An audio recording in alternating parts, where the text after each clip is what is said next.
how you feeling? How's everyone doing today? Well, life is good. Yeah. Excited to be here. Excited to be here? Yeah, it's good to have you. So I'm gonna start with just my reflection of the day. As far as what I found on the internet. Okay. So I came across. So I'm on Instagram, yeah, and I was responding to some messages. I think a friend of mine from the UK is in Doha right now. Cool guy. Him and I met in the pandemic, like one of those breaks between the first lockdown and the second one, like one of those breaks. And since then, it has evolved into like just a fun friendship, you could say, with another gentleman, like between two gents, just sharing ideas, bouncing ideas off of each other and things like that. So I'm looking at some of the messages he's sharing with me, and you know how these days people are sharing like a lot of reels in the DMs, like It's almost like a conversation these days where you don't talk. It's just like 15 rules. You know what I mean? So it's sort of become like its own thing. So one of the videos he shared with me was because he knows about my passion for business and entrepreneurship, and he was one of the would-be advocates of my brand Gratitude Fit. So he's that guy. So basically, he shares with me a short video of 50 Cent, and what that video was, it was almost like a podcast too. So 50 Cent is in a podcast. I don't know how recent it is, and he said something really important. He said, the thing about favors, right, is that people give you favors when you appear to not need any. So when you start asking for favors, people are like, no, go away. You know what I mean? Don't bother me. You don't stress me. But the minute you appear to want not, then you know what I mean? The favors start coming to you. That's when people want to do things for you. And this is especially true in today's generation. You'd see this a lot, especially even when you're dealing with women, for instance, right? When you appear too thirsty, you're chasing the girls away. You know what I mean? Like, you don't want to appear too forward, too thirsty. So there's a bit of like, appear to be very, composed, appear to be nonchalant in a way. Whatever the science is, but like almost coming back to this whole thing. And even in business as well, what you will find is a lot of times the most annoying salesperson that you would ever encounter is a salesperson who's desperate to sell you something. And half the time when the reverse happens, when whoever is trying to sell you something appears to be sure of the value their product gives you, and also that you are not their first and last client, almost type of attitude. You're curious. Now you're interested to buy. Now psychologically there's a bit of that push and pull, you know what I mean, between both parties. So I just wanted to throw that thought to you boys, and also add a question about empowerment and entrepreneurship or business for young people. First of all, do you think young people, like with the thought of appearing not to need a favor, not to be desperate or thirsty for opportunities, and making like getting a chance, a shot at something, do you think young people should embrace, should remain hungry for opportunities, but also stay away from appearing too desperate, lest they get into deals that are bad for them? Because not all money is good money. Yeah, I think I sort of agree with you with the psychological part. But trying to link this with business, right? Of course, you need to have that hunger, right, for opportunities. Because there's this guy, what was his name? Nesta Washington. So he has this famous saying, always try to be humble, always try to be hungry. But there's something he said that really, at times when I sit, I try to reflect on it. There's a difference between movement and progress. So you don't confuse movement with progress. At times you think that you are moving, or at times you might think that you are progressing, but the truth is you are just moving. So being hungry, what that could also mean is that you want opportunity, right? You want to succeed. you want your business to grow, you want this.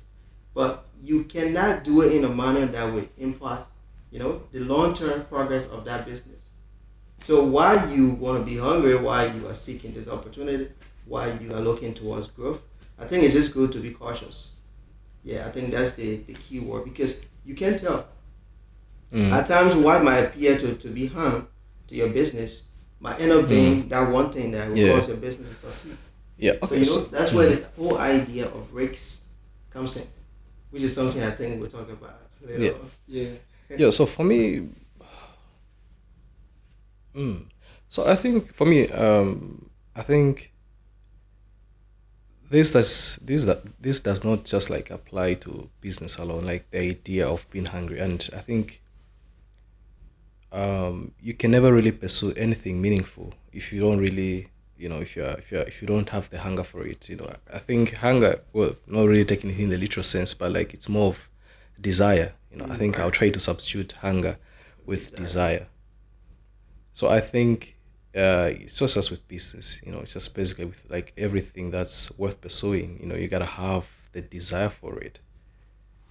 Then the other aspect of it is, I think going back to your question is, how do you know if you're pursuing the right thing? Or I think there's an aspect of humility in it, right?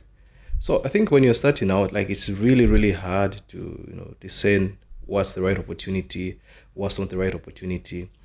It's really, really hard, and I wish there was a way to figure that out. But that's why we need to go through certain things. That's how we get experience. You can never know if fire burns if you've never really touched fire. I mean, not to say you should deliberately go out there and try out things that are risky. That's just that. I think we live in an age where almost everything has been tried out.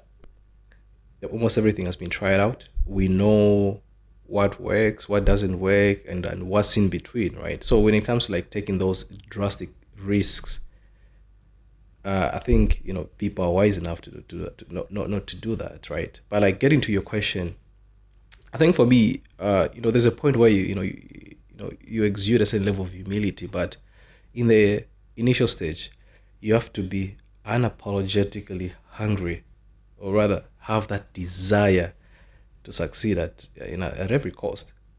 Because if you look at how we've built our society, and we've built our society, or rather the people that have actually been in the forefront of building our society, they had this hunger, this unimaginable hunger that was like there's no humility to it, and I'm not saying everyone should be, and that's the goodness about our society. Of course, like we all work together in unison, in uniform to get to where we want as a society, right? But like there are always those leading figures, and if you look at how they get to that point, is having this amount of level of hunger and being this amount of being unapologetic about it to this level. So it's up to you to decide where you want to be. Do you want to be the person that is in the forefront, or do you want to be with the rest of the majority as they follow this person? Yeah, but that's a very subjective question. But I think for me, I think the interesting part of it, or rather the one thing that I would really emphasize, right, like, is just getting people to have that desire in the first place. And I think before we can actually have desire, we most people, I would say, most people, let me not generalize it, but like if you look at our generation, I think there's a level of comfort. We live in a very comfortable environment, comfortable society, and the incentive, right? Like the incentive to really have that hunger, the incentive to be unapologetic about it as well, it's not really there. Of course, there are individuals that want to make it, but like these days you can just do the bare minimum and you'll be generally okay. You won't perish, you won't suffer, compared to like how things back then were, because there was no alternative back in the day. So almost like you to have, so almost like the appetite of your hunger is like reflects, you know, the level of survival you have to undergo or the level of survival that needs to happen for you to be able to survive ultimately. Yeah, so I agree with you. I think you know, when you're living in a system or in a society that functions, not perfect, but it functions to a certain degree, there are certain things there's certain struggles that are removed. You know, there are certain you could say you lose touch of reality to certain things. You know what I mean? And I think that's common. And